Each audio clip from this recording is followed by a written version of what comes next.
आउज़ुबिल्लाहिमिनश्शैतानिर्रजीम बिस्मिल्लाहिर्रहमानिर्रहीम। शुरू अल्लाह पाक के नाम से जो बड़ा मेहरबान और नहायत रहम करने वाला है। Students, principles of macro economics का चैप्टर हम लोग कर रहे थे, money growth and inflation. Money growth के बारे में बात की हमने लास्ट लेक्चर में, इन्फ्लेशन के बारे में बात की। इन्फ्लेशन को रिपीट कर देता हूँ कि इन्फ्लेशन है क्या थी। इन्फ्लेशन के बारे में आपको बताया था कि इन्फ्लेशन क्या होता है, rise in prices and decrease in value of money. कि हम कहते हैं कि जब भी जो रुपी पाकिस्तान के लिहाज से बात करें, पाकिस्तानी रुपी की वैल्यू अगर कम हो रही है तो इसके अपोजिट आपकी जो प्राइसेस होती हैं वो इंक्रीज़ कर रही होती हैं, क्योंकि प्राइस और value of money indirectly proportion होते हैं, इनडायरेक्ट रिलेशनशिप में होते हैं। ये अगर एक चीज़ बढ़ती है तो दूसरी चीज़ कम हो जाती है। तो जब ज़ाहिर बात है जब प्राइस की वैल्यू कम हो रही है तो इसका मतलब है प्रोडक्ट्स, गुड्स एंड सर्विसेज की जो प्राइसेस होंगी वो ज़्यादा हो रही होंगी। यहाँ पे स्क्रीन के ऊपर आपको एक केस स्टडी शो हो रहा है, money and prices during for hyper inflations. Hyper inflation की बात की थी तो हमने लास्ट लेक्चर में हाइपर इन्फ्लेशन क्या था कि बहुत ज़्यादा इन्फ्लेशन जो है एक साल के अंदर कहते हैं कि हाई रेट के ऊपर चला जाता है, बहुत ज़्यादा हो जाता है, उसे हाइपर इन्फ्लेशन का नाम दे दिया जाता है। Hyper inflation is inflation that exceed 50% per month. Year के लिहाज से भी बात कर सकते हैं, मंथ के लिहाज से भी बात कर सकते हैं। तो यहाँ पे जिक्र हो रहा है कि मंथ के लिहाज से हाइपर इन्फ्लेशन क्या है कि अगर 50% पर मंथ से वो इंक्रीज़ कर जाता है इन्फ्लेशन, तो उसे नाम दे दिया जाता है हाइपर इन्फ्लेशन का। Hyper inflation occurs in some countries because the government prints too much money to pay for its spending. देखें, हम लोग पहले भी जिक्र कर चुके हैं, स्टेट बैंक ऑफ पाकिस्तान के बारे में बात की थी हमने, तो वहाँ पे जिक्र किया था कि हमारे माइंड में होता है कि अगर किसी गवर्नमेंट को पैसा चाहिए तो क्या है, सिंपल सी बात है कि ज़्यादा से ज़्यादा नोट इशू कर लें। लेकिन फाइनेंस के बंदे, इकोनॉमिक्स के बंदे जो इस चीज़ को जानते हैं वो देखते हैं, इसमें बात करते हैं, हम लोग पहले भी कर चुके हैं कि जब भी जो प्रिंटिंग मनी है उसको अगर ज़्यादा कर दिया जाए तो इसकी वजह से क्या होता है, वैल्यू ऑफ मनी जो है वो डिक्रीज़ हो जाती है। तो जब वैल्यू डिक्रीज़ हो जाएगी तो इसका क्या रिएक्शन होगा, प्राइसेस इंक्रीज हो जाएंगी, इन्फ्लेशन आ जाता है। तो ये हाइपर इन्फ्लेशन जो है किसी भी कंट्री में आता है तो इसकी मेन वजह यही होती है कि गवर्नमेंट जो है उसने प्रिंटिंग ऑफ मनी जो है वो बहुत ज़्यादा कर दी है। ठीक है, ये बात क्लियर होगी। अब यहाँ पे एक जो है डिफरेंट कंट्रीज़ का एनालिसिस बताया, फिर for money and prices during 4 hyper inflation बताए गए हैं। ऑस्ट्रिया का और हंगरी का ग्राफ बताया गया, 1921 से 1925 तक बताया हुआ, 1000, 10,000 ये आपका इंडेक्स शो हुए हैं। ठीक है, और दूसरी तरफ इसी तरह हंगरी का बताया हुआ है कि मनी सप्लाई और प्राइस लेवल का क्या ग्राफ शो हुआ था, हाइपर इन्फ्लेशन इसमें आया था।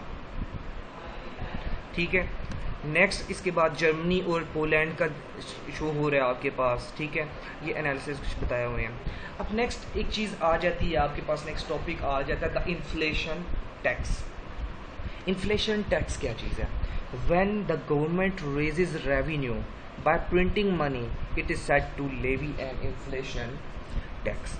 कहते हैं जब गवर्नमेंट अपना रेवेन्यू इंक्रीज कर देती है प्रिंटिंग मनी की मदद से, ठीक है, तो इस वजह से क्या हो जाता है, जो टैक्स अप्लाई किया जाता है उससे जो टैक्स हासिल हो रहा था उसे नाम दे दिया था इन्फ्लेशन टैक्स का। And inflation tax is like a tax on everyone who holds money. ये उसी तरह का टैक्स है कि जिन लोगों के पास पैसा होगा उनके ऊपर ये टैक्स अप्लाई हो जाएगा। The inflation ends when the government institute fiscal reforms such as cuts in government spending. कहते हैं इन्फ्लेशन को खत्म किया जा सकता है जब गवर्नमेंट फिस्कल रिफॉर्म्स लेके आती है, कुछ पॉलिसीज चेंज कर लेती है। ठीक है, तो जब पॉलिसीज चेंज करती है तो इस चीज़ को कंट्रोल करने की कोशिश की जाती है। और इसमें दूसरा रास्ता क्या है कि गवर्नमेंट अपने अखराजात को कम कर सकती है और इस वजह से इन्फ्लेशन को कम किया जा सकता है। ठीक है, इसके बाद द फिशर इफेक्ट, एक नेक्स्ट कंसेप्ट आपके पास आ जाता है, फिशर इफेक्ट। फिशर इफेक्ट क्या चीज़ है? The Fisher effect refers to a one-to-one adjustment of the nominal interest rate to the inflation rate। कहते हैं फिशर इफेक्ट क्या है कि ये एडजस्टमेंट है कि किस तरह आप नॉमिनल इंटरेस्ट रेट को इन्फ्लेशन रेट के हिसाब से एडजस्ट करते हैं। ठीक है, उसे नाम दिया जाता है फिशर इफेक्ट का। According to the Fisher effect, when the rate of inflation rises the nominal interest rate rises by the same amount. कहते हैं इस कंसेप्ट के मुताबिक इन्फ्लेशन रेट का और नॉमिनल इंटरेस्ट रेट का डायरेक्ट प्रोपोर्शन के हिसाब से रिलेशनशिप होता है, मतलब ये दोनों डायरेक्टली रिलेटेड होते हैं। इस फिशर कंसेप्ट के, फिशर इफेक्ट के मुताबिक कि अगर इन्फ्लेशन इंक्रीज़ किया तो इसका मतलब है कि नॉमिनल इंटरेस्ट रेट जो है कंट्री के अंदर वो भी इंक्रीज़ कर जाएगा। लेकिन यहाँ पे एक और साथ बात है कि इस कंसेप्ट में आपने ये अपने माइंड में रखना है कि जो रियल इंटरेस्ट रेट होता है वो हमेशा सेम रहता है, ठीक है। थर्ड पॉइंट यहाँ पे देखें जो हो रहा है, the real interest rate stage the same, ठीक हो गया। Next, the nominal interest rate and the inflation rate, ये ग्राफ आपके पास शो हुआ है इन्फ्लेशन का और नॉमिनल इंटरेस्ट रेट आपका शो हो रहा है कि जहाँ पे इंक्रीज़ करता जाता है नॉमिनल इंटरेस्ट भी इंक्रीज़ कर रहा है, जहाँ पे इन्फ्लेशन नीचे आ रहा है नॉमिनल इंटरेस्ट रेट भी नीचे आ रहा है। 1960 to 2000 तक जो है परसेंट पर ईयर के हिसाब से ये ग्राफ आपको शो हो रहा है, ठीक है। फॉल इन परचेजिंग पावर, देखिए लोगों की परचेजिंग पावर क्यों कम होती है।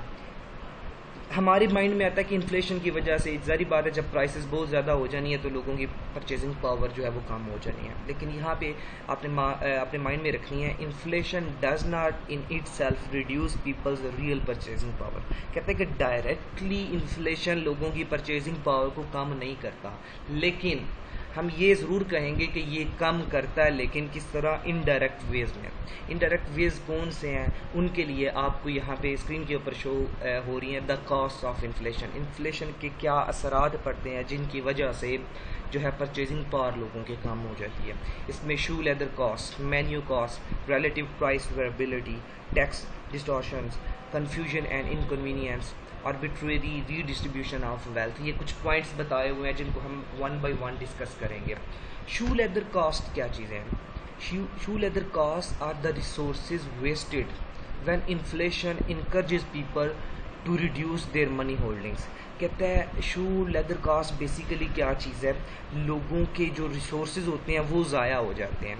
वो ज़ाया क्यों हो जाते हैं कि लोगों का इस तरह का एक बिहेवियर बन जाता है, कंट्री में इन्फ्लेशन ज़्यादा हो जाता है और लोग अपने पास पैसा रखना जो है वो कम कर देते हैं, होल्डिंग कम कर देते हैं अपनी। तो इस वजह से लोगों के रिसोर्सेज जो हैं वो ज़ाया होना शुरू हो जाते हैं। हम कहते हैं कि नॉन प्रोडक्टिव सेक्टर के ऊपर जो है खर्चा करना शुरू कर देते हैं, या कुछ ऐसी चीज़ों के ऊपर स्पेंडिंग होना शुरू हो जाती है जिनका कोई बेनिफिट नहीं होता, ठीक है। Next, inflation reduces the real value of money. फिर हम ये बात कर चुके हैं, बार बार कर रहे हैं कि इन्फ्लेशन की वजह से रियल वैल्यू ऑफ मनी है वो भी कम हो जाती है। So people have an incentive to minimise their cash holding. तो लोगों को जो बेनिफिट मिल रहा होता है कैश होल्डिंग का वो कम हो जाता है, लोग फिर क्या करते हैं, अपनी होल्डिंग को ही कम कर देते हैं। ये बेसिकली क्या चीज़ थी, शू लेदर कॉस्ट कंसेप्ट था। Less cash require more frequent trips to the bank to withdraw money from interest bearing accounts. कहता है कि यहाँ पे लोगों की रिक्वायरमेंट कम हो जाती है क्योंकि लोग अपना इंटरेस्ट बेयरिंग अकाउंट्स जितने भी उनके बैंक्स के पास होते हैं वो वहाँ से ज़्यादा पैसा जो है ना निकालना शुरू कर देते हैं। Less cash require more frequent trips to the bank to withdraw money from interest bearing accounts. The actual cost of reducing your money holdings is the time and convenience you must sacrifice to keep less money on hand। कहता है ये जो actual cost क्या होती है आपकी, कि आपका होल्डिंग जो है उसकी वजह से और कन्वीनियंस जो है उसकी वजह से मसला हो जाता है। एक मिनट जी कोई मैसेज कर रहा है, मैं वो मैसेज देख लूँ।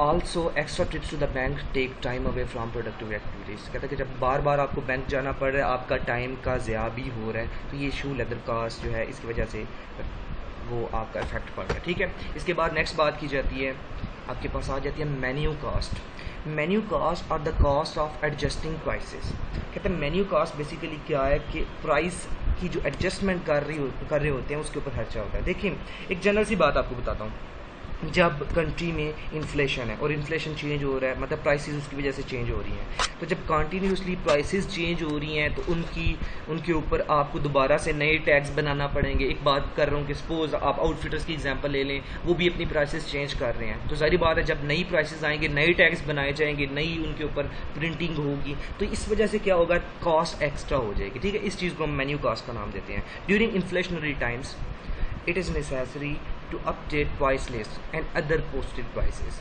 This is a resource consuming process that takes away from other productive activities। ये कहते हैं क्या है, रिसोर्स कंज्यूमिंग प्रोसेस है कि आप अपने रिसोर्सेज को भी यूटिलाइज कर रहे हो सिर्फ प्राइसेस को एडजस्ट करने के लिए और अपना टाइम भी ज़ाया कर रहे हो, तो इस वजह से लोगों की परचेसिंग पावर भी कम हो रही है, लोग इफेक्ट हो रहे होते हैं, ठीक है। Inflation distorts relative prices, consumer decisions are distorted. इस वजह से क्या होता है, कंज्यूमर के जो डिसीजंस हैं वो भी उनमें भी जो है अप डाउन चलना शुरू हो जाता है, डिस्टॉर्टेड हो जाते हैं। And markets are less able to allocate reduce it to their best use. लोग यही होते हैं यार, हो सकता है प्राइसेस कम हो जाएं, ज़्यादा हो जाएं, ये कंटिन्यूसली इफेक्ट आता रहता है. Inflation induced tax distortion. Inflation exaggerates the size of capital gains and increases the tax burden on this type of income. With progressive taxation, capital gains are taxed more heavily. कहते हैं कि इसकी वजह से क्या होता है, कैपिटल गेन के ऊपर भी टैक्स जो है वो ज़्यादा अप्लाई होना शुरू हो जाते हैं. देखिए कैपिटल गेन क्या चीज़ होती है, आप लॉन्ग टर्म एसेट्स को सेल कर रहे हो और उसके बदले में जो प्रॉफिट हो रहा है ना आपका, वो उसे कैपिटल गेन का नाम देते हैं, या लॉन्ग टर्म कोई भी आपकी इन्वेस्टमेंट है उसके बदले में, ठीक है. तो इनके ऊपर भी टैक्स जो है ज़्यादा हो जाते हैं. The income tax treats the nominal interest earned on saving as income, even though part of the nominal interest rate merely compensates for inflation. The after-tax real interest rate falls, making saving less attractive. अब real interest rate के बाद जो आपकी income बन रही है वो आपका लेस सेविंग लेस अट्रैक्टिव है. सेविंग उसमें लोग कम जो है वो अट्रैक्शन शो करते हैं और कम उसकी तरफ आते हैं, ठीक है. अच्छा, नेक्स्ट इसके बाद ये आपको एक डायग्राम ग्राफ शो हो रहा है, टेबल शो हो रहा है, सॉरी. टेबल में क्या हो, inflation rises the tax burden on saving. Real interest rate 4% है, इकोनॉमी ए है, इकोनॉमी बी है, इन्फ्लेशन रेट है बताया हुआ है, नॉमिनल इंटरेस्ट रेट शो हो रहा है. जब 4% रियल इंटरेस्ट रेट था दोनों तरफ, इन्फ्लेशन रेट अगर ए इकोनॉमी में कोई नहीं है, बी इकोनॉमी में 8 हो गया है, तो इस वजह से क्या हुआ, नॉमिनल इंटरेस्ट रेट इंक्रीज हो गया, एक तरफ 4 दूसरी तरफ 12 चला गया. Reduce interest due to 25% tax rate. जब हम टैक्स रेट को मल्टीप्लाई करते हैं नॉमिनल इंटरेस्ट रेट के साथ तो आपके पास 1 और 3 शो हो रहा है. After tax nominal interest rate, after tax मतलब कि टैक्स के बाद की अमाउंट जो है वो आपकी 75% बनती है. नॉमिनल इंटरेस्ट रेट के साथ आप इसको मल्टीप्लाई कर रहे हो, आपके पास अमाउंट शो हो रही है 3 और 9. After tax real interest rate वो आपके पास क्या शो हो रहा है, इकोनॉमी ए में 3 और इकोनॉमी बी में 1. ये आप इसको दोबारा से प्रीवियस कंसेप्ट पढ़ेंगे और इसको देखेंगे क्या इफेक्ट पड़ा, ठीक है. Confusion and inconvenience. When the Fed increases the money supply and creates inflation. देखिए फेडरल रिजर्व बैंक के जिक्र कर रहा है, अगर हम स्टेट बैंक ऑफ पाकिस्तान की बात करते हैं तो जब उन्होंने मनी सप्लाई इंक्रीज कर दिया तो इसका मतलब है इन्फ्लेशन हो गया. In orders the real value of the unit of account, जो रियल वैल्यू है पैसे की वो डिक्रीज हो गई है. Inflation causes dollars at different times to have different real values. Therefore, with the rising prices, it is more difficult to compare real revenues, costs and profits over time. कहते हैं जब आपकी प्राइसेस तेज़ी से बढ़ रही होती हैं, इंक्रीज़ हो रही होती है, तो आपके लिए मुश्किल होता है कि आप रियल रेवेन्यू को, कॉस्ट को, प्रॉफिट को डिफरेंट टाइम के ऊपर उनको कंपेयर कर सकें, ठीक है. A special cost of unexpected inflation, arbitrary redistribution of wealth. Unexpected inflation redistribute wealth among the population in a way that has nothing to do with their merit or need. अब जब unexpected inflation होता है, लोगों का जो wealth distribution है वो दोबारा से डिस्टर्ब हो जाती है, ठीक है. एक हम कहते हैं कि बैलेंस नहीं रहता इसकी वजह से डिस्ट्रीब्यूशन में. These redistributions occur because many loans in the economy are specified in terms of the unit of account money. क्योंकि जितने भी लोन दिए जा रहे हैं वो हमेशा मनी में मेजर किए जा रहे हैं, उनका स्टैंडर्ड यही है. तो जब स्टैंडर्ड डिस्टर्ब होना है तो सब कुछ ही डिस्टर्ब हो जाना है, ठीक है. अब ओवरऑल समरी इसमें क्या थी, इस पूरे चैप्टर में जो हमने डिस्कस किया अभी तक, the overall level of prices in economy adjust to bring money supply and money demand into balance. When the central bank increases the supply of money, it causes the price level to rise. Persistent growth in the quantity of money supplied leads to continued inflation. ये सारी बातें हम कर चुके हैं, उनके short summary बता रहे हैं. The principle of money neutrality asserts that changes in the quantity of money influence nominal variables but not real variables. A government can pay for its spending simply by printing more money. This can result in an inflation tax and hyperinflation. According to the Fisher effect, when the inflation rate rises, the nominal interest rate rises by the same amount and the real interest rate stays the same. Many people think that inflation makes them poorer because it raises the cost of what they buy. This view is a fallacy because inflation also raises nominal incomes. Fallacy मतलब कि एक गलत impression दे रहा है, ठीक है. Economists have identified 6 costs of inflation जो हम डिस्कस कर चुके हैं. Shoe leather cost, menu cost, increase variability of relative prices, unintended tax liability changes, confusion and inconvenience, arbitrary distribution of wealth. When banks loan out the deposits, they increase the quantity of money in the economy.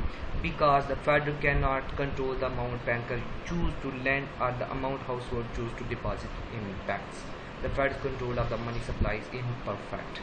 देखिए हम इससे पहले जिक्र कर चुके हैं कि किस तरह स्टेट बैंक ऑफ पाकिस्तान की बात करें तो किस तरह वो आपका मनी सप्लाई को कंट्रोल करते हैं और क्वांटिटी को किस तरह कंट्रोल किया जाता है। ठीक है, उम्मीद करता हूँ जहाँ तक आप लोगों को बताया ये चीज़ें आप लोगों को समझ आ गई होंगी। अपना ख्याल रखिएगा। ठीक है, अल्लाह हाफिज़।